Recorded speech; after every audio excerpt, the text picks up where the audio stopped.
Hey there, everybody. Robert Taylor with Wonderscape Creations, doing another video for my landscape material that will be going with the toolkit. So we are now going to be going over the texture stuff, and it's fairly straightforward in the beginning, and it gets more and more complex, so that you guys all understand 95 to 90% of everything, every feature for the material layers that can be on is turned off.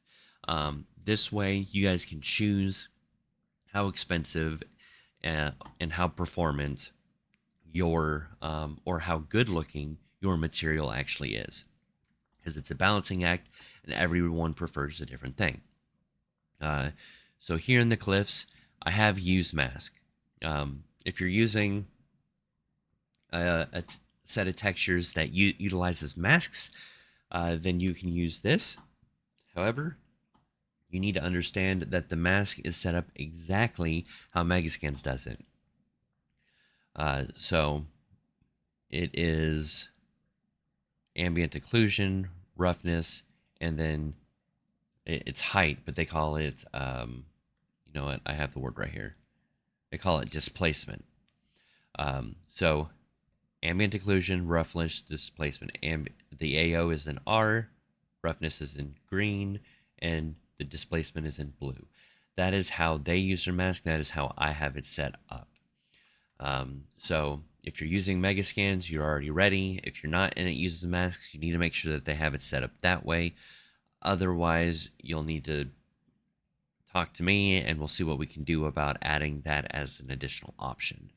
Um, and then you have here use emissive. So if you have emissives that you want to utilize, you can check mark it on, at which point the texture will show up.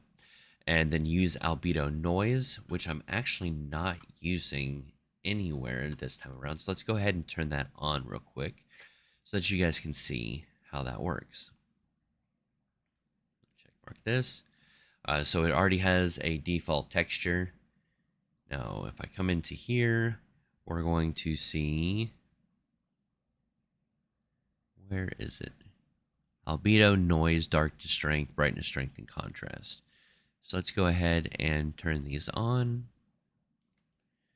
It's also important to note that the noise UVs is for the albedo noise. We currently have it set at 7. Just so that we can see this, I'm going to go ahead and just ramp this up to 5. Okay, maybe not 5. Let's make this contrast 1.5. I'm sure you guys can start to see the difference if I change this to 2. Okay, 1.5. There we go. 1.12.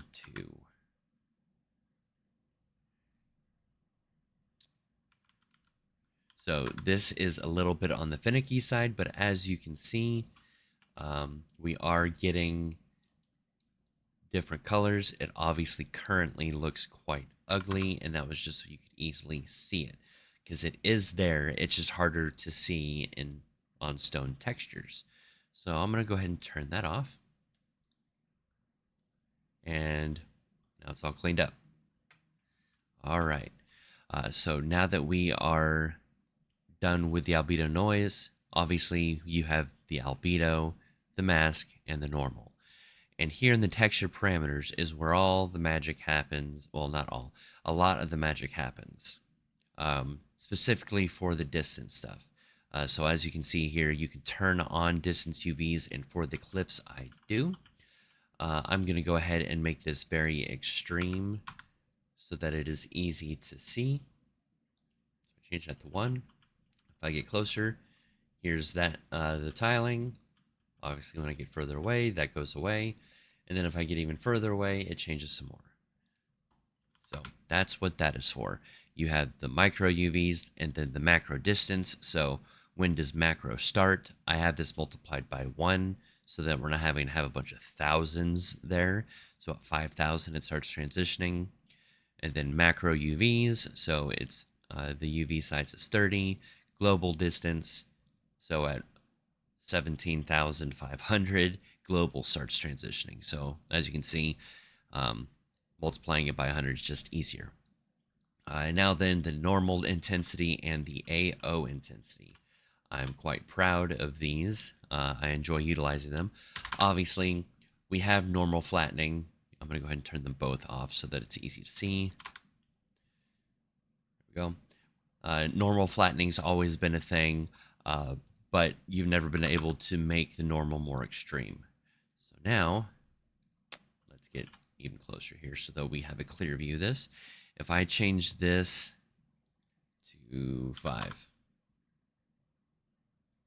as you can see, the normals are very much more noticeable, and it looks quite a bit better.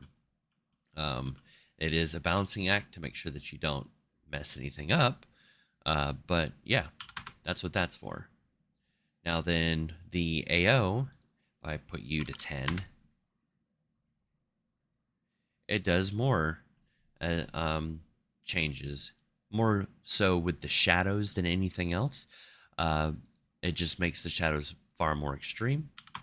So it gives you, the user, far more control over how your materials